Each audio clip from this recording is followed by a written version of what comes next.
Olá, queridos, a paz, boa tarde. Quanto tempo se passou desde a nossa última live?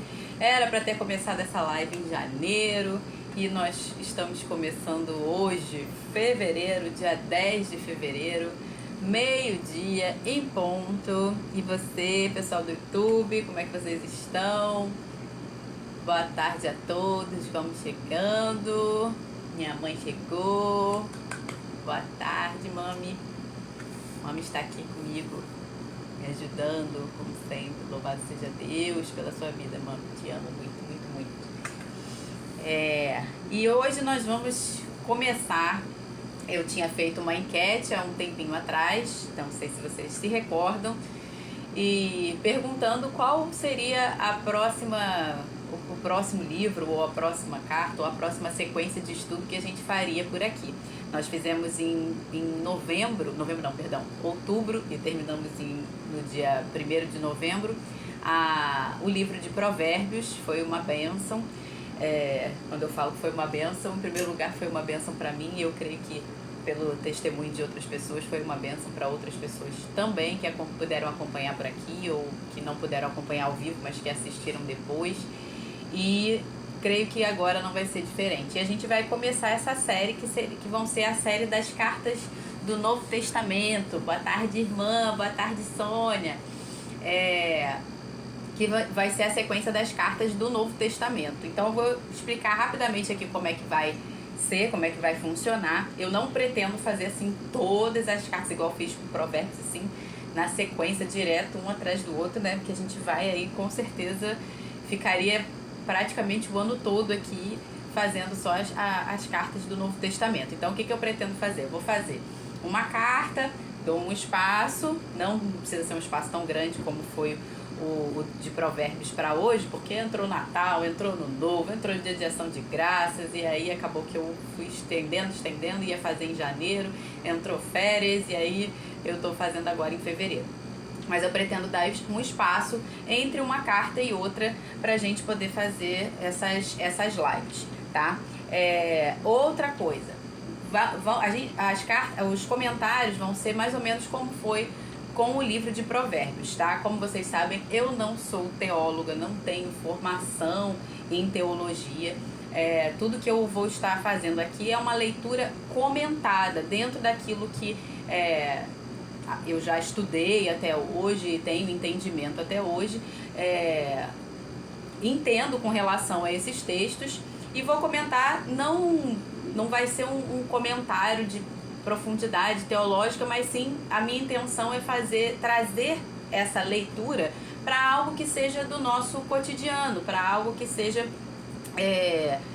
mais instrutivo para o nosso entendimento do dia a dia, para aquilo que vai auxiliar a gente no dia a dia, como a gente traz esses ensinamentos da palavra de Deus, das cartas, especificamente das cartas do Novo Testamento, para o nosso dia a dia, tá? Então, tendo dito isso, nós já vamos iniciar aqui a leitura para não ficar também com mais delongas. Então, como sempre, a minha proposta não é ficar muito tempo, fazer uma live muito extensa, mas como vocês sabem, eu falo bastante, então não posso garantir, mas eu posso garantir que vai durar 1 hora no máximo, porque o Instagram me derruba se passar de 1 hora. Então eu pretendo ficar dentro de 1 hora, tá? Mas a minha ideia é fazer menos do que isso, menos tempo do que isso, tá? Então vamos começar aqui a leitura da carta de Tiago, no capítulo 1. Para você que talvez não saiba, a carta de Tiago fica no Novo Testamento, depois do livro de Hebreus e antes do livro de 1 Pedro, tá? Então vamos começar aqui. Tiago, servo de Deus e do Senhor Jesus Cristo, às 12 tribos que se encontram na diáspora. Saudações. Antes de mais nada, antes que eu esqueça. Beber água.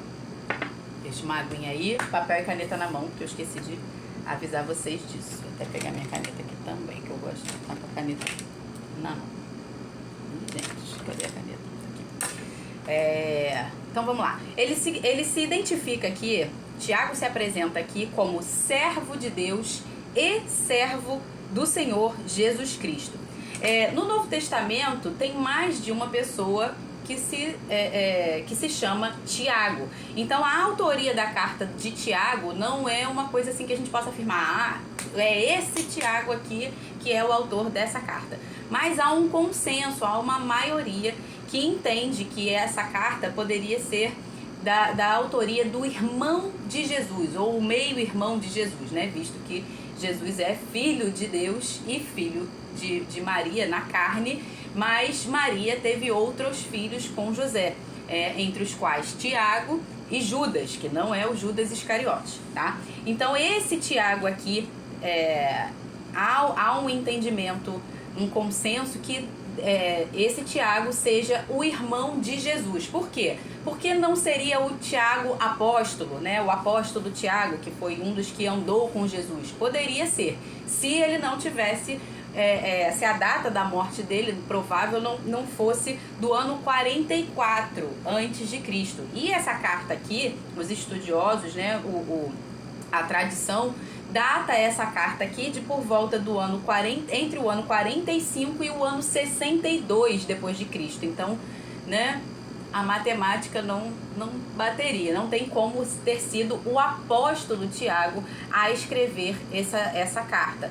E então o mais provável é que tenha sido Tiago, irmão de Jesus, né? Que, como a gente sabe, a família depois de Jesus se converteu verdadeiramente, mesmo antes da sua morte, passou a andar com ele, apesar de no início ter tido aquele não entendimento, né, aquele não consenso, como ele mesmo falou, né, o profeta não tem honra na sua própria casa, mas depois, vendo todas as obras, a família o acompanhou e certamente ainda mais depois da sua morte e ressurreição, tá? E Tiago tinha essa preeminência entre os apóstolos também, mesmo depois da morte do Tiago apóstolo, também Tiago tinha essa preeminência, principalmente entre os judeus, que o ministério dele foi mais entre os judeus do que entre os gentios, né? Assim como Pedro também. Já Paulo não, Paulo já teve um ministério mais voltado para os gentios, tá? Então, aqui a autoria já foi esclarecida, mas o curioso que eu quero citar aqui nesse versículo 1, que ele fala assim: Tiago, servo de Deus e do Senhor Jesus Cristo. Ainda que ele fosse verdadeiramente que seja, né, que há esse consenso que ele seja realmente o irmão, meio-irmão de sangue de Jesus, ele poderia dizer assim: Tiago, irmão de Jesus, na carne, ou alguma coisa desse tipo, né? Talvez se gloriar desse parentesco com Jesus diretamente. Mas não, ele se identifica. E aí você vê também a humildade, né, dele se identificar como servo de Deus e servo do Senhor Jesus Cristo. E ele destina essa carta às 12 tribos que se encontram na diáspora. O que seria essa diáspora? Em outras versões está dispersão, né? As 12 tribos que se encontram na dispersão. Esse termo, as 12 tribos, era muito comum no Antigo Testamento, e quando ele é utilizado no Novo Testamento, seria mais como se fosse uma tradição histórica. E você vai ver que Tiago, ele tem mais essa questão dessa tradição histórica com relação aos judeus. E ele tá querendo, quando ele fala assim, as 12 tribos, ele tá querendo dizer a igreja como um todo, né? Se fosse no contexto, assim, no sentido literal, ele ficaria assim, ó: judeus que ficaram, no caso da diáspora, perdão, não das 12 tribos aqui.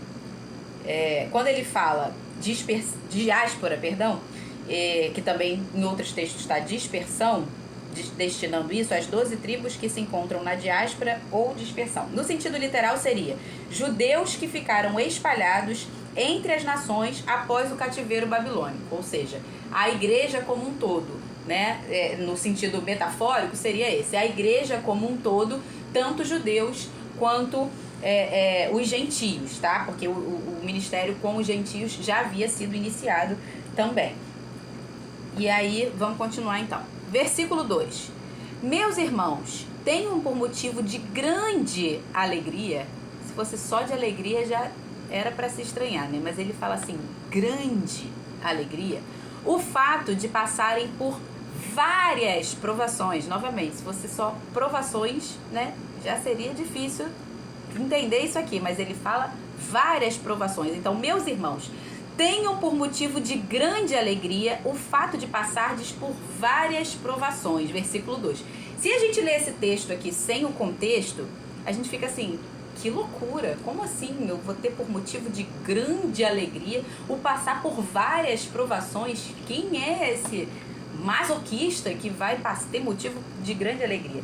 Então a gente precisa ler no contexto. Qual é o contexto aqui? Ele continua. Isso aqui pra gente, aí a gente já passa não só a ter o entendimento, como também a concordar com o Tiago. Sabendo que a provação da vossa fé... sabendo que a aprovação da fé de vocês, é porque o versículo que eu tenho decorado tá vossa fé. Sabendo que a aprovação da fé de vocês, que vocês têm, produz perseverança. Quando você entende que a aprovação produz perseverança e que a perseverança é algo fundamental não só para a nossa caminhada cristã como um todo, mas principalmente ela vai ser fundamental nos últimos dias, que eu creio que é o que nós estamos vivendo, os últimos dias, das últimas horas, dos últimos minutos, dos últimos segundos, né? Quando você entende nesse contexto de sofrimento que ele produz perseverança, aí você entende a importância dessas provações, de como é importante, de como realmente a gente precisa ter como algo de motivo de grande alegria o passar por várias provações, tá? Aí ele continua, sabendo que a provação da fé que vocês têm produz perseverança. Ora, a perseverança deve ter ação completa para que vocês sejam perfeitos e íntegros, sem que nada lhes falte. Antes de eu comentar o capítulo 4, tem mais uma coisa que eu quero comentar aqui no versículo 3.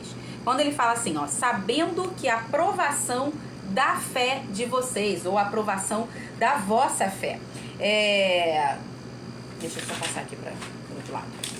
Quando que eu falei para você, na importância disso, não só na nossa jornada como um todo, mas principalmente nos últimos dias, eu peguei aqui 3 versículos específicos, 2 do livro de Apocalipse e 1 de Marcos, para a gente entender a importância da perseverança e o que ela é de fato. Em Apocalipse 14:12 diz assim: aqui está a perseverança dos santos. O contexto desse texto aqui de Apocalipse, ele está citando justamente as tribulações que estão vindo, a besta comendo solto, o negócio lá, né, rolando adoidado, o princípio das dores, meio das dores, o tempo todo, e ele faz essa observação no final. Aqui está a perseverança dos santos, os que obedecem os mandamentos de Deus e permanecem fiéis a Jesus. A perseverança, de um modo geral, apesar desse texto aqui não estar definindo a palavra perseverança, mas não deixa de ser uma definição de perseverança. O que seria perseverança? É justamente obedecer os mandamentos e permanecer fiel, né? Se manter fiel a Cristo em obediência. Em Marcos 13:13 diz assim: Jesus falando, todos odiarão vocês por minha causa, mas aquele que perseverar até o fim será salvo. Quando você entende que para você ser salvo demanda essa tal perseverança que ele está falando aqui, que é alcançada através de muitas provações, você percebe o quanto é importante você passar por várias provações da sua fé, para que você alcance essa perseverança.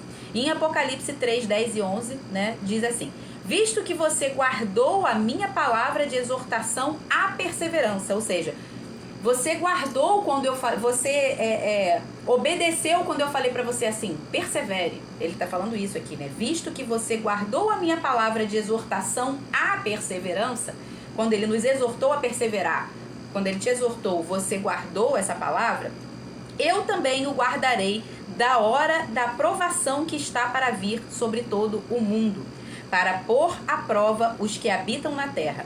Venho em breve, retenha o que você tem, para que ninguém tome a sua coroa. E aí você entende a importância da perseverança, ou seja, visto que você guardou a minha palavra de exortação à perseverança, ou seja, você perseverou, você me obedeceu quando eu falei para você perseverar e permanecer fiel até o fim, então na hora da provação que está por vir sobre todo o mundo, para pôr à prova os que habitam na terra, eu guardarei você. Olha só, que promessa maravilhosa, que promessa sensacional para aqueles que perseveram, para aqueles que obedecem os mandamentos e perseveram fiéis ao Senhor Jesus Cristo. Então você entende aí a importância da aprovação da fé. Outro detalhe importante aqui, que ele está dizendo aqui, tendo por motivos de grande alegria o fato de passarem por várias provações, sabendo que a provação da fé, ou seja, não é qualquer tipo de provação, que às vezes a gente se enfia em lapada, se enfia em enrascada, em roubada, que foram por decisões erradas nossas, foram por coisas que nós mesmos escolhemos fazer errado, fora da obediência de Cristo, ou seja, o oposto da perseverança, né? A gente escolheu aquilo que não era a vontade de Deus para nós, aquilo que não seria dentro dos princípios da palavra de Deus para nós, escolhas erradas, escolhas sem orientação do Senhor, e que levaram a gente para um lugar de sofrimento, para um lugar de tribulação, que nada tem a ver com provação da nossa fé, ok? A provação da nossa fé, geralmente, quando a gente passa por ela, e a aprovação é sempre para que a gente seja aprovado, nunca para que a gente seja reprovado. Deus não tem intenção nenhuma de nos provar para que a gente seja reprovado. Pelo contrário, Ele quer que a gente seja aprovado. E toda vez que a gente for provado na nossa fé, a gente vai sair dessa aprovação com um testemunho de fé, com algo que Deus fez na nossa vida, de como Deus nos livrou por conta da fé que nós permanecemos, pela forma como nós permanecemos inabaláveis, independente das circunstâncias, pela maneira como nós não cedemos às tentações e enveredamos para o pecado, entende? Então isso é a aprovação da nossa fé.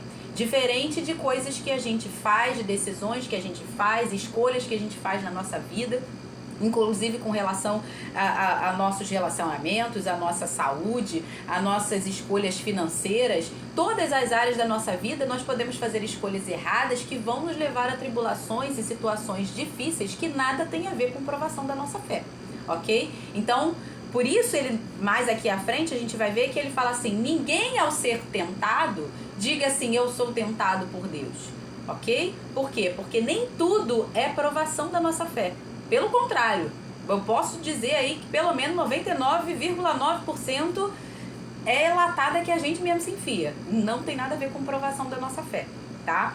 Mas é fato que nós seremos provados na nossa fé, sim, ok? Então vamos continuar.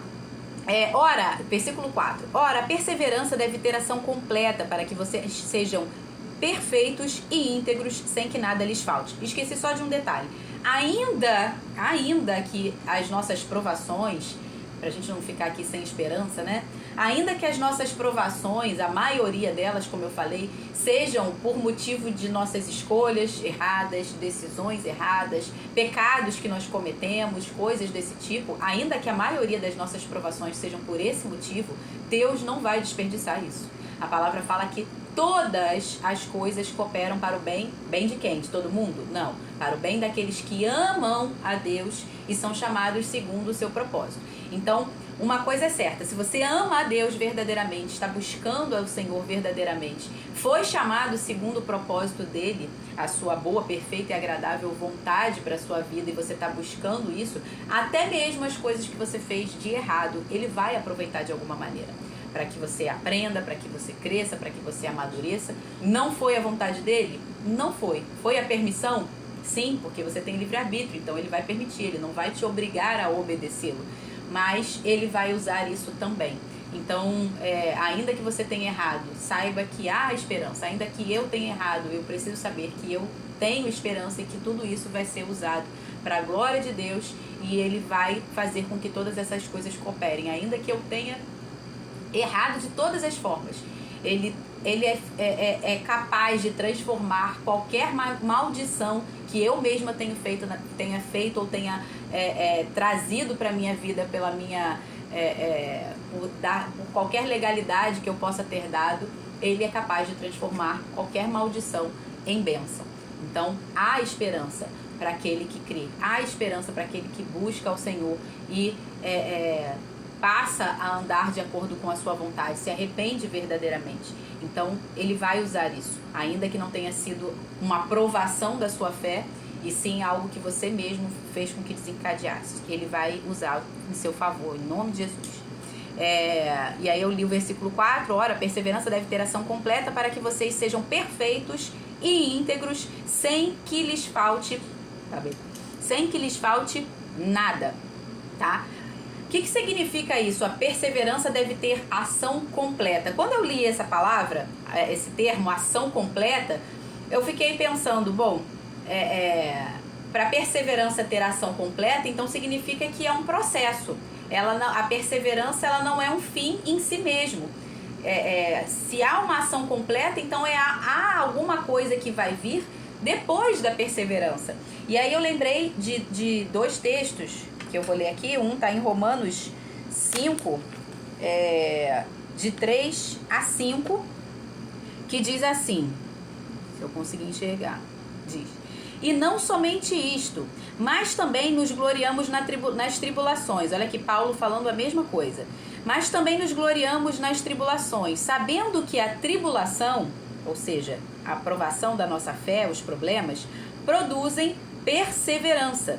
Aí ele continua: a perseverança produz experiência, e a experiência produz esperança. Ora, a esperança não nos deixa decepcionados, porque o amor de Deus é derramado em nosso coração pelo Espírito Santo que nos foi dado. Então perceba que houve uma sequência. A perseverança, a tribulação produziu a perseverança, mas a perseverança produziu uma outra coisa, né? Que foi a experiência. O que seria essa experiência? Maturidade, tá? Então a perseverança produziu a maturidade. E a maturidade produziu o quê? Esperança. Ok? Qual é a nossa esperança?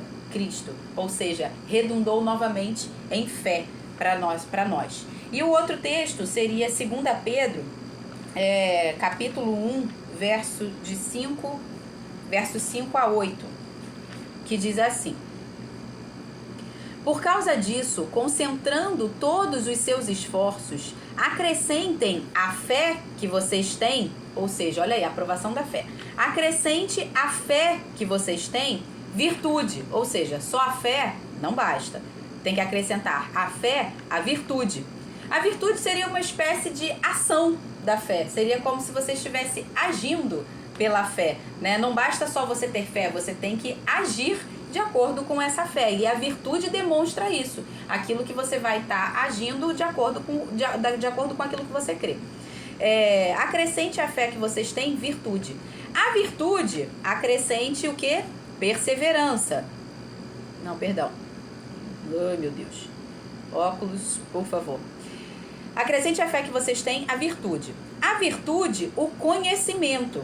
Ao conhecimento, o domínio próprio. Ao domínio próprio, a perseverança. A perseverança, a piedade. A piedade, a fraternidade. E a fraternidade é o amor. Ou seja, o final de tudo cai aonde? No amor. Que só a pessoa perfeita em Cristo, como Cristo pôde amar e se entregar por nós, né, madura, é que vai alcançar. Então é um processo, a perseverança é um processo, ela vai gerar a tribulação produziu a perseverança, que produziu a aprovação que produz da nossa fé produziu a virtude produziu o conhecimento, ou seja, a gente vai buscar mais conhecimento através dessa prática da fé. Depois vem o domínio próprio, ou seja, com o conhecimento a gente precisa ter domínio próprio, porque a gente pode começar a cair no orgulho de achar que sabe muito e que não precisa mais do Senhor, ou que sabe mais do que os outros, e aí achar que não depende mais dos outros, né? Como nós temos que ser sujeitos uns aos outros. Então a gente precisa ter domínio próprio com o conhecimento. Então depois do conhecimento vem o domínio próprio. Depois do domínio próprio, ou seja, nessa fase aí do domínio próprio que vem o quê? A aprovação da nossa fé. E quando ele fala de domínio próprio, ele está falando de alguém que está sendo provado e que precisa de domínio próprio para ser aprovado. E aí desse domínio próprio vai vir a perseverança, da perseverança a piedade, da piedade a fraternidade, da fraternidade o amor. É como se fosse assim a nossa jornada, ele estivesse fazendo a nossa jornada em Cristo, desde o momento em que a gente se converte até o fim da nossa fé. O alvo, né? O nosso alvo é Cristo, Ele é o amor. Então ele é o nosso alvo, ele é a maturidade perfeita, como a palavra fala, né? Que nós estamos crescendo de glória em glória até alcançar essa perfeita varonilidade, maturidade em Cristo Jesus. Então é esse processo. Então quando ele está falando aqui que a perseverança deve ter ação completa, não pare por aí. Não fique só na perseverança. Depois da perseverança tem mais coisa para você. Tem mais um processo para você. E para que tenha ação completa, a ação completa é para quê? Para que vocês sejam perfeitos, íntegros, sem que nada lhes falte. Esse perfeito aqui, mais uma vez, ele significa maduro. Então, para que a gente alcance essa maturidade, essa perfeição em Cristo, a gente precisa passar da perseverança, ir além da perseverança. A gente não para por aqui, a gente continua todo esse processo para que a perseverança tenha ação completa, tá? Acho que aqui eu falei tudo que eu queria. Falei. Versículo 5 a 8. Se, porém, algum de vocês necessita de sabedoria, peça a Deus que a todos dá com generosidade e sem reprovações, e ela lhe será concedida.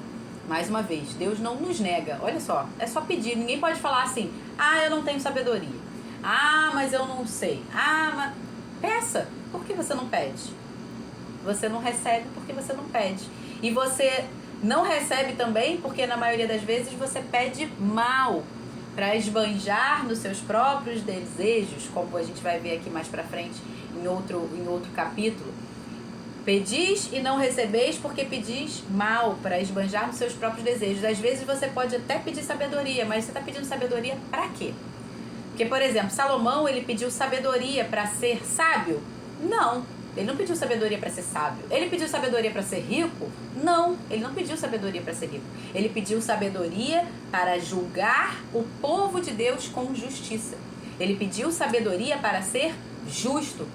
E hoje em dia, talvez as pessoas estejam buscando sabedoria, né? Sabendo que Salomão, por ter pedido sabedoria, Deus concedeu também riquezas e glória e honra e outras coisas para ele.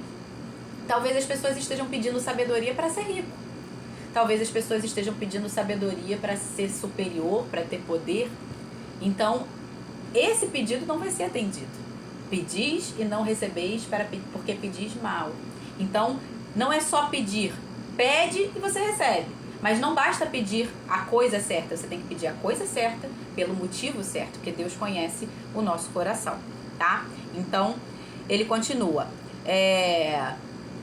Se, porém, algum de vocês necessita de sabedoria, peça a Deus que a todos dá com generosidade e sem reprovações, e ela lhe será concedida. Peça-a, porém, com fé. Olha a fé aí novamente. Em nada duvidando, pois o que duvida é semelhante à onda do mar, impelida e agitada pelo vento.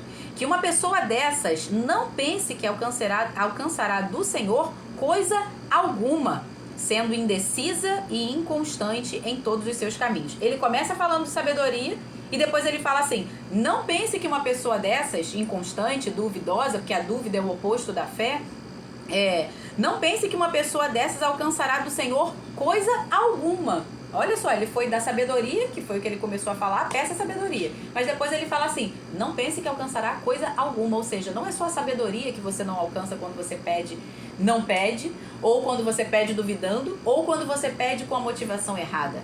É qualquer coisa. Todas as coisas funcionam da mesma forma. Você pede e você recebe quando você pede com fé, em nada duvidando, e com a motivação correta. É pedir a coisa certa com a motivação correta, tá? Então, a sabedoria, e ele fala, é engraçado que ele fala dessa ação completa e logo depois ele vem falando da sabedoria. Parece que ele mudou de assunto, né? Que ele estava assim, ora, perseverança deve ter ação completa para que vocês sejam perfeitos e íntegros, sem que lhes falte nada. E aí ele fala, se porém algum de vocês necessita de sabedoria, peça a Deus que a todos dá com generosidade. Por que ele não falou assim, se algum de vocês necessita de perseverança, que era o assunto do versículo anterior, peça a Deus em nada duvidando. Mas por que ele falou sabedoria? Porque a sabedoria vem antes da perseverança. Lembra que a gente viu lá em 2 Pedro, capítulo 1, de 5 a 8? Ele falou lá, primeiro vem o quê? A fé, depois vem a virtude, depois vem o conhecimento, ou seja, a sabedoria, Depois vem o domínio próprio, ou seja, vem a aprovação. Aliás, depois vem a perseverança, depois vem o domínio próprio. E aí a gente vai fazendo com que essa perseverança tenha ação completa, alcance o fim que ela pretende. Então, a sabedoria, ela é parte fundamental para que essa perseverança tenha ação completa. E Deus não vai negar realmente aos que buscam sem duvidar. A dúvida é o que nos torna inconstante, como ele está falando aqui, né? De uma pessoa impelida pelo vento. Como uma onda, né? Inconstante para lá e para cá. Eu achei interessante que ele fala assim, pois a dúvida é semelhante à onda do mar impelida e agitada pelo vento. E o que é a fé? A fé é o contrário. A fé é aquilo que a gente viu em Cristo. A fé, ela vai dar ordem às ondas, ela vai dar ordem ao mar, acalma-te, e ele vai obedecer. Ou melhor ainda, ela vai andar por cima das águas. Essa é a fé. A fé, ela não é dominada pelas ondas. A fé, ela é o próprio vento. Quando a palavra fala assim, que o Espírito Santo, ele é como vento que sopra onde quer, quem é que agita as ondas? É o vento. É a onda que agita o vento? Não, é o vento que se quiser agita as ondas e é o vento que se quiser para as ondas. Então, a nossa fé, quando nós estamos cheios do Espírito Santo, quando nós estamos cheios dessa fé, nós é que vamos fazer a onda parar. Nós é que vamos fazer o mar sossegar. Mas para isso a gente precisa ser constante, perseverante, não ser de ânimo dobre. A gente precisa não duvidar, a gente precisa crer. Ligando aqui uma hora dessa. A gente precisa crer e não duvidar, ser constante. Então a gente vai conseguir dar ordem a essas ondas. 30 minutos de live já, gente. Como é que consegue? Oh, meu Deus. Vamos lá, verso 9. O irmão de condição humilde glorie-se na sua exaltação, e o rico na sua humilhação, porque ele passará como a flor do campo, porque o sol se levanta com seu calor ardente, e a planta seca, a sua flor cai e a formosura do seu aspecto desaparece. Assim também o rico murchará em seus caminhos.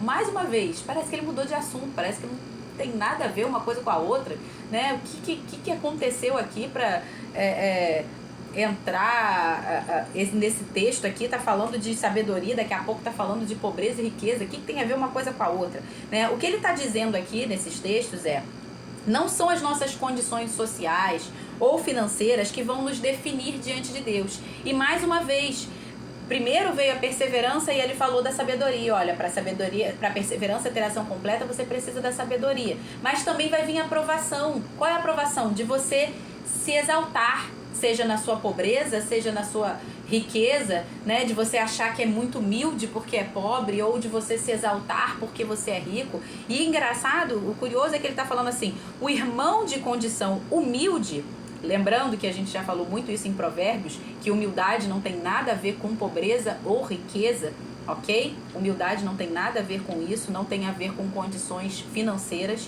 ok? Então ele está falando aqui, o irmão de condição humilde glorie-se na sua exaltação. Por quê? Porque a palavra fala que os humilhados serão exaltados.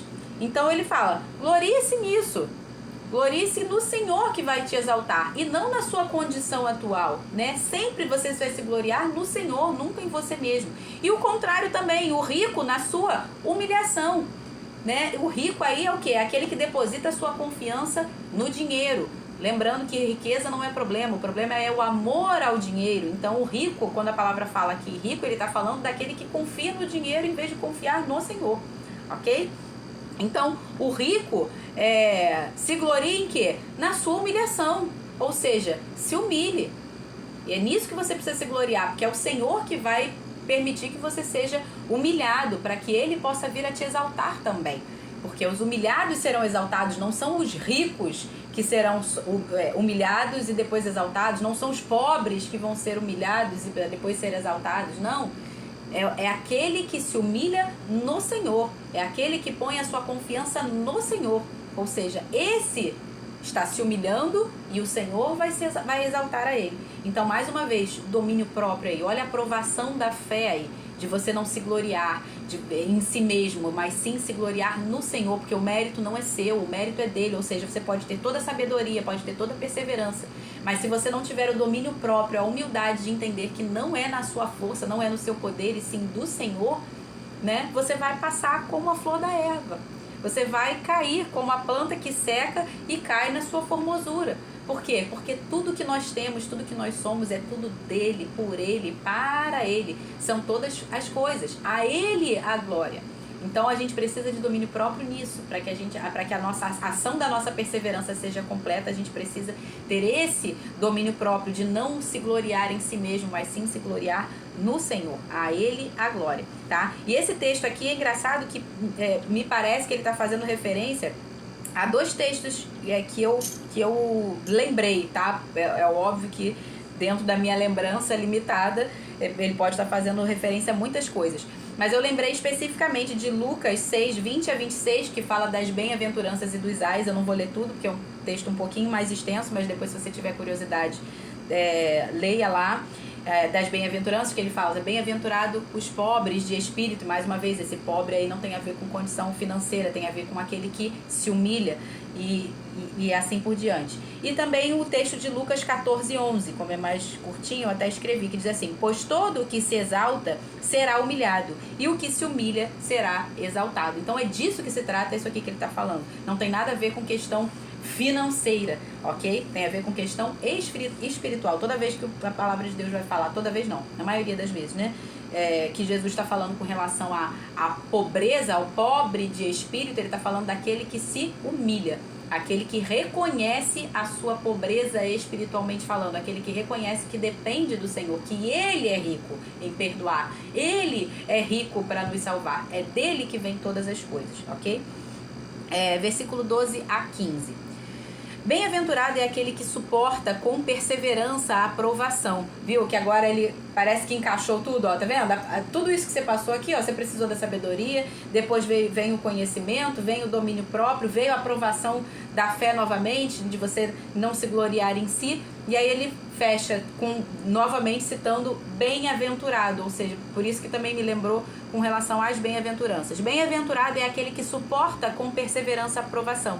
Porque depois de ter sido aprovado, essa é a intenção do Senhor, nos provar para nos aprovar, receberá a coroa da vida, a qual o Senhor prometeu aos que o amam. Essa coroa da vida aqui, a gente já falou em Provérbios, que a coroa na Bíblia tem esse significado de governo, de autoridade.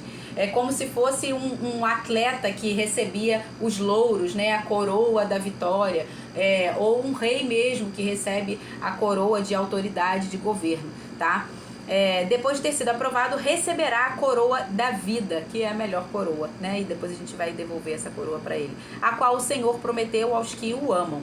Aí ele vai para outra parte aqui que a gente já citou um pouquinho mais acima. Ninguém, ao ser tentado, essa palavra aqui do verso 12, bem-aventurado aquele que suporta com perseverança a aprovação, a palavra grega desse versículo aqui, provação, ela pode ser traduzida de duas formas, tanto como provação como tentação. Por isso que Tiago ele está usando aqui os dois sentidos, provação e tentação. Apesar dela poder ser traduzida das duas formas, ela não tentação e provação não é a mesma coisa, tá? Então, aquele que suporta com perseverança a aprovação, porque depois de ter sido aprovado, receberá a coroa da vida, a qual Deus prometeu aos que o amam. Ninguém ao ser tentado, aí ele já não usa a palavra provado, ninguém ao ser tentado diga, sou tentado por Deus, porque Deus não pode ser tentado pelo mal e ele mesmo não tenta a ninguém. Ao contrário, cada um é tentado pela sua própria cobiça quando esta o atrai e seduz. Então, a cobiça, depois de haver concebido, né, aí ele está falando como se fosse uma mulher grávida que dá à luz, né? Então, a cobiça, depois de haver concebido, ela dá à luz ao pecado, né? Concebeu primeiro dentro do ventre, a mulher, ela concebe primeiro o filho no ventre para depois ela dar à luz, né? Botar para fora aquilo ali. Mas primeiro é um processo que foi feito dentro, ok? Dentro de nós, na nossa mente, no nosso coração, a cobiça, ela é gerada primeiro dentro de nós para depois a gente dar a luz ao pecado, ou seja, ir para a ação propriamente dita do pecado. E o pecado, uma vez consumado, gera morte. Então, a ideia aqui que ele está dizendo é: não diga que você é tentado por Deus. Em primeiro lugar, ninguém é tentado por Deus. Por quê? Porque Deus não muda. Ok? Deus não muda, ele não pode ser tentado, ele vai permanecer o mesmo, ele não tem como ser tentado, então ele não é tentado por ninguém. O próprio Senhor Jesus, quando ele foi levado pelo Espírito Santo para ser tentado, não foi o Espírito Santo quem o tentou, foi o diabo, ok? Ele foi levado pelo Espírito Santo, ou seja, para provar a fé dele, ok? Foi o Espírito Santo quem conduziu, aí sim, nesse caso, ao sofrimento, ao deserto. Para quê? Para que a fé dele fosse provada. Qual era a fé que ele deveria ter? Que ele, de fato, é o Filho de Deus. Ok? Isso era o que ele precisava crer e não poderia esmorecer de forma alguma. Essa era a principal tentação que o diabo tentou lançar contra Jesus. Que era o quê? Duvidar de que ele verdadeiramente era o Filho de Deus. Ok? Então ele foi conduzido pelo Espírito Santo, ou seja, o Senhor liberou, sua fé vai ser provada, ok? Mas não foi o Espírito Santo quem tentou a Jesus, foi o diabo, entendeu? Então o diabo, ele vai usar as nossas cobiças, as nossas vontades. Qual era a cobiça de Jesus no caso? Se é que eu posso usar com todo respeito essa palavra ao Senhor, né? Me perdoa aqui de estar usando esse termo cobiça, mas se havia algo em que o Senhor estava cobiçando, se é que eu posso usar esse termo, eu não estou achando uma palavra melhor aqui, ou seja, se tinha algo que Jesus desejava, ansiava, era o quê? Cumprir a vontade de Deus como filho, que era se entregar. Essa era o único alvo, o único objetivo de Cristo. Então a única coisa em que Satanás poderia tentá-lo era numa coisa que era ruim. Não, em si mesmo não era ruim. Mas ele poderia ter se ensoberbecido. Eu sou filho de Deus, então eu posso sim transformar essas pedras em pães. Percebe? Perseverança, domínio próprio. Não é porque você tem o conhecimento de que... Não é porque Jesus tinha o conhecimento de que ele de fato era o Filho de Deus, né, que ele poderia simplesmente chegar: eu sou filho de Deus mesmo, então eu vou transformar essas pedras em pães, ou eu vou me lançar aqui desse abismo e vou fazer o que tem que fazer porque eu sou filho. Ele poderia se ensoberbecer, ele poderia fazer tudo isso?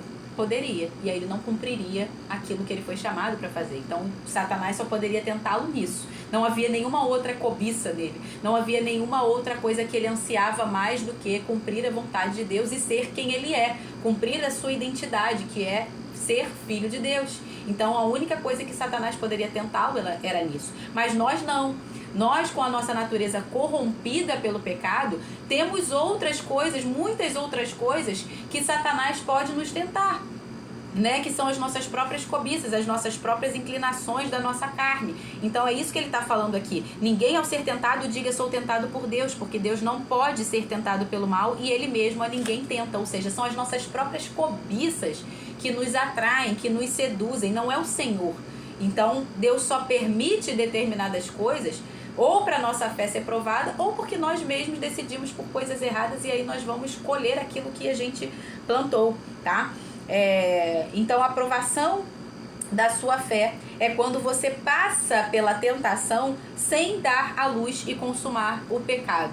Então são duas palavras que aparentemente têm o mesmo significado, mas o sentido é diferente. A tentação, ela vem antes. A aprovação é quando você passa pela tentação sem pecar. Tem até uma frase que eu gosto muito, que quem confessa tentação não confessa pecado. Eu não lembro agora de quem é a autoria para poder dar o crédito aqui, eu acabei que ontem esqueci de pesquisar. Mas tem essa frase: quem confessa tentação não confessa pecado. Então a gente precisa aprender a abortar essa ação, e esse é o único aborto que a gente pode e deve fazer, abortar essa ação do pecado na nossa vida que começa pela tentação.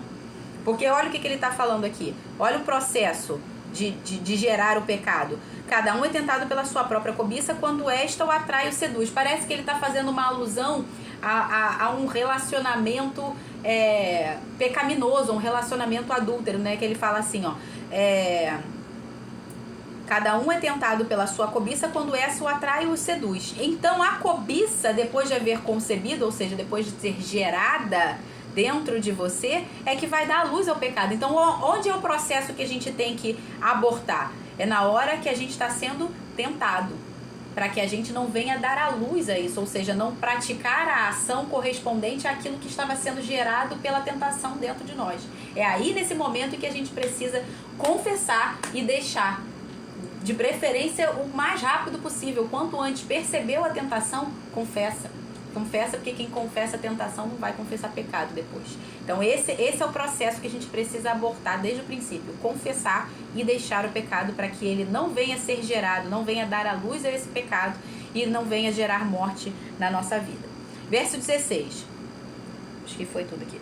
Não se enganem, meus amados irmãos, toda boa dádiva e todo dom perfeito vem do alto, descendo do Pai das luzes, em quem não pode existir variação ou sombra de mudança, pois segundo o seu querer, ele nos gerou pela palavra da verdade, para que fôssemos como que primícias das suas criaturas. Então perceba, o Senhor não muda, por isso ele não pode tentar a ninguém, porque ele não é tentado, como é que ele vai tentar a gente? Não há malignidade, não há malignidade nele.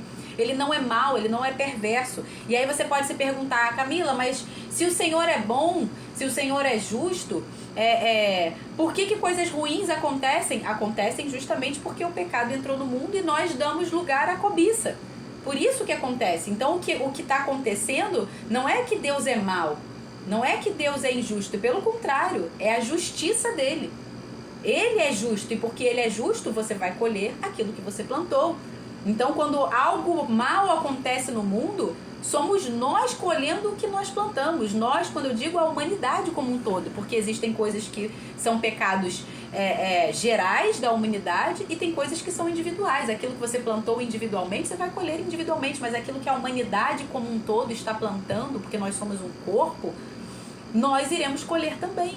Coisas, desastres naturais, coisas de modo geral. Nós vamos colher tudo isso. Então, nesse sentido aqui, Deus não muda, ele continua justo, ele continua sendo amor, ele continua sendo bom, mas porque ele é justo, nós vamos colher aquilo que plantamos.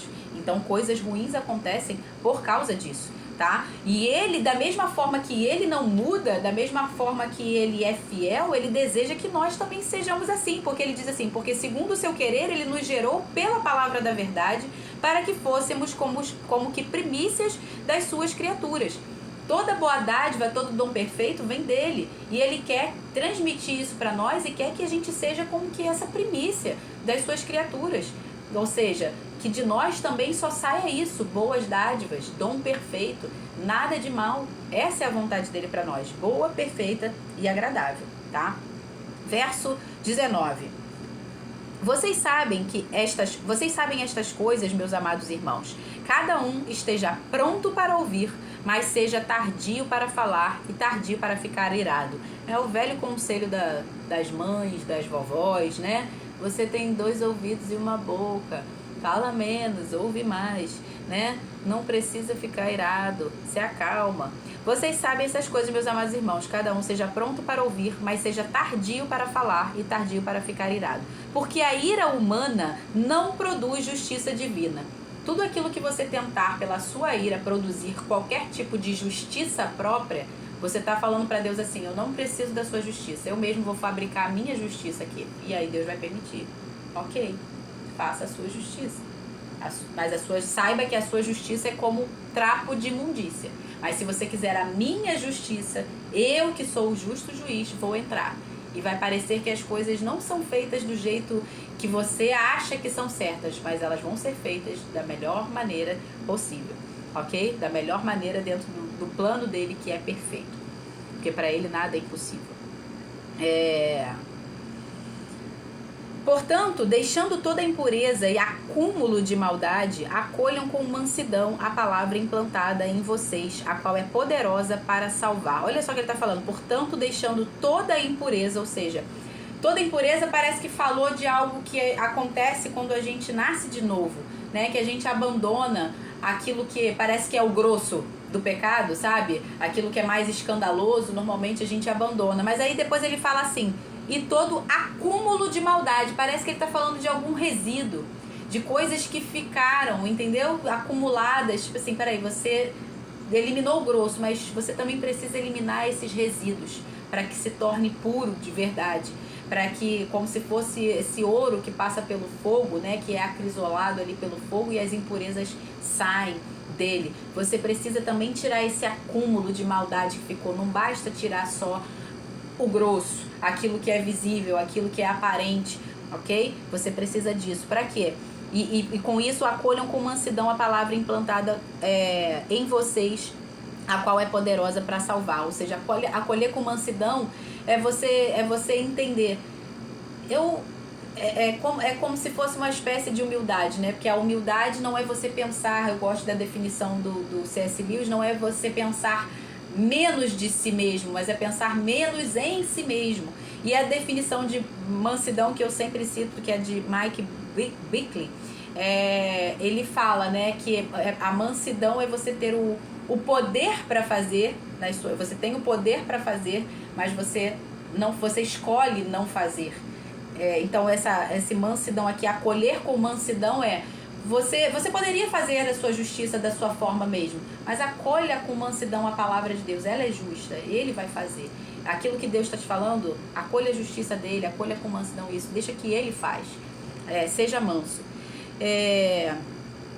A palavra implantada em vocês, a qual é poderosa para salvá-los. Sejam praticantes da palavra e não somente ouvintes, enganando a vocês mesmos. Porque se alguém é ouvinte da palavra e não praticante, assemelha-se àquele que contempla o seu rosto natural num espelho. Desculpa. Ou seja, olha o que ele está falando aqui. O praticante, mas não ouvinte, é como alguém que se olha no espelho vendo o seu rosto natural. Ou seja, não é a sua aparência já transformada. É o seu rosto natural, é o seu homem primitivo. Ele vai lá, olha o seu rosto natural, pois ele está contemplando a si mesmo, né? Ele não está contemplando o Senhor, ele está contemplando a si mesmo, se retira e logo esquece como era a sua aparência. Ele está contemplando ali o seu rosto e ele logo se esquece. Agora olha o contraste disso com 2 Coríntios 3,18. Deixa eu ver se eu escrevi aqui ou se eu vou ter que ir lá. Eu escrevi. Olha o contraste disso com 2 Coríntios 3,18 que Paulo diz assim: e todos nós com o rosto desvendado, ele está falando aí a respeito de Moisés, que teve que quando desceu, depois de estar 40 dias e 40 noites com o Senhor, ele desceu e o rosto dele brilhava, né, como se tivesse glorificado, só que era uma glória que desvanecia, não era uma glória permanente. Olha novamente a palavra perseverança, permanência. Não era uma glória permanente, era uma glória que desvanecia, né, porque era algo temporário. E aí ele fala assim, Moisés, para não aparentar que a glória tinha sumido, o que ele fazia? Ele colocava um véu no seu rosto, né? E aí Paulo está falando isso. Nós não precisamos fazer isso, nós não temos que fazer isso. Pelo contrário, nós temos que estar com o nosso rosto desvendado. E aí ele fala, e todos nós com o rosto desvendado, contemplando como por espelho, olha aí a palavra de novo, espelho, só que em vez de contemplando a si mesmo, como Tiago está falando aqui, que é aquele que não pratica, né? Então, contemplando como por espelho a glória de quem? A sua glória natural, o seu homem natural? Não, ele está falando aqui, ó, contemplando como por espelho a glória do Senhor, somos transformados de glória em glória na sua própria imagem, como pelo Senhor, o Espírito. Ou seja, quando eu contemplo a mim mesmo, quando eu fico só olhando para mim, tudo é por mim, é para mim, é a minha glória, isso não vai causar nenhuma transformação para mim. E aí essa perseverança não vai ter ação completa. Eu não vou conseguir permanecer no Senhor. Para que essa glória não vai permanecer em mim, essa glória vai desvanecer. Mas quando eu permaneço e quando eu contemplo a glória dele, a justiça dele, a honra é para ele, é tudo por conta dele, o mérito dele. Quando eu contemplo a ele como se fosse por um espelho, quando eu entendo que não sou eu brilhando, mas é ele brilhando através de mim, a glória não é minha, mas a glória dele sendo transbordada através de mim. Quando eu entendo isso, aí sim eu vou ser transformado. Isso vai gerar transformação de glória em glória na própria imagem dele, né? Como pelo Senhor, o Espírito aqui está dizendo. Então olha a diferença aqui das duas coisas, né? Quando eu contemplo a mim mesmo e quando eu contemplo o Senhor. Quando eu contemplo a mim mesmo não há transformação e aquilo ali passa, desvanece e eu logo esqueço. Mas quando eu contemplo o Senhor, quando eu entendo que é tudo dele, por ele, para ele, aí há transformação, aí eu vou sendo glorificada, de glória em glória, e eu vou alcançando essa maturidade nele, até ser transformado na identidade que ele me criou para ser, né? Como ele é. Mas aquele que atenta bem para a lei perfeita, versículo 25, mas aquele que atenta bem para a lei perfeita, lei da liberdade, e nela persevera, não sendo ouvinte que logo se esquece, mas operoso praticante, esse será bem-aventurado no que realizar, né? Então a perseverança ela se dá aí, não só em ouvir, mas em ouvir e obedecer, ser operante, praticante, né? A nossa fé, depois ele vai dizer aqui com relação à fé sem obras que é morta, mas isso aí a gente vai ler no próximo capítulo, não é hoje, tá? Se alguém supõe ser religioso, mas não refreia sua língua, está enganando a si mesmo. A sua religião é vã. A religião pura e sem mácula para com nosso Deus e Pai é esta: visitar os órfãos e as viúvas nas suas aflições e guardar-se incontaminado do mundo. E aqui a gente termina hoje o capítulo 1. A gente já falou disso, né, com relação à verdadeira religião, que é visitar os órfãos e as viúvas nas suas necessidades. Aqui ele está falando de alguém. Quem são os órfãos e as viúvas? São aqueles que estão destituídos do patriarca da família, do homem da família, né, que é o pai e o marido. Então essa é a verdadeira religião para Deus, é você cuidar dos seus, cuidar da sua família, especialmente os da própria casa. Aquele que não cuida dos seus, especialmente os da própria casa, negou a fé e é pior do que o incrédulo. Aí parece novamente que ele está falando algo fora do contexto. Poxa, por que ele está falando de verdadeira religião, cuidar dos órfãos e das viúvas? Não, por que ele está falando isso? Porque a palavra fala que aquele que não cuida dos seus, especialmente os da própria casa, negou a fé e é pior do que o incrédulo. E aqui você vai ser provado justamente em quê? Na sua fé. Ele está falando com relação à aprovação da fé.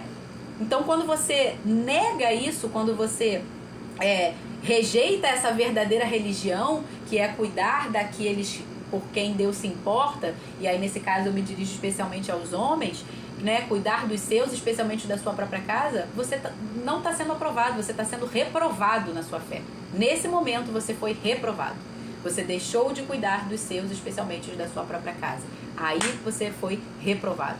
Então tem a ver com o contexto, apesar de parecer que toda hora ele está falando uma coisa fora do contexto, mas não. Tudo está interligado a esse contexto de perseverança com ação completa. Tanto a sabedoria, quanto o conhecimento, quanto o domínio próprio, o perseverar na fé, o não negar a fé. Então tudo está interligado. Tá? Então esse foi o capítulo de hoje. Amanhã a gente continua com o capítulo 2. Vamos orar rapidamente aqui, que faltam menos de 3 minutos aqui pra gente, pra live cair.